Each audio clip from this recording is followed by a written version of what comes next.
Welcome to our channel. Today we how to register with Sanity for live UI preview workflows step by step clearly. To register with Sanity for live UI preview workflows, start by visiting the Sanity website. Once there, locate the Get Started button on the home page. Click the Get Started button to open the sign up page. Here, you'll need to provide your email address. Enter a password that meets the security requirements indicated. After filling in your details, click the Sign Up button to proceed. You will receive a verification email in your inbox.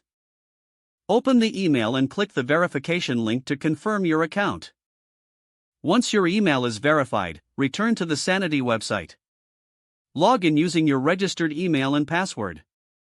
After logging in, you will be prompted to create a new project. Click on Create a New Project.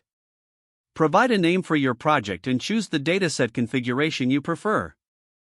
Select the Configure with an empty dataset option for minimal setup.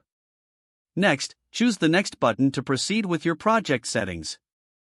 You will then be presented with the option to configure your project's production settings. Review and adjust these settings as needed. Once satisfied, click the Create Project button.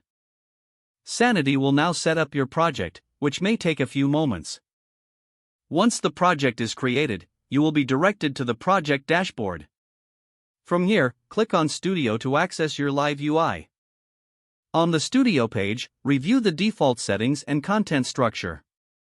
To enable live previews, navigate to the Settings section within your project. Locate the Live Preview option in the Settings menu. Turn on Live Preview functionality to allow real-time updates. You may need to configure additional settings for specific content types. Once all settings are adjusted, save your changes. Your Sanity account is now set up for live UI preview workflows.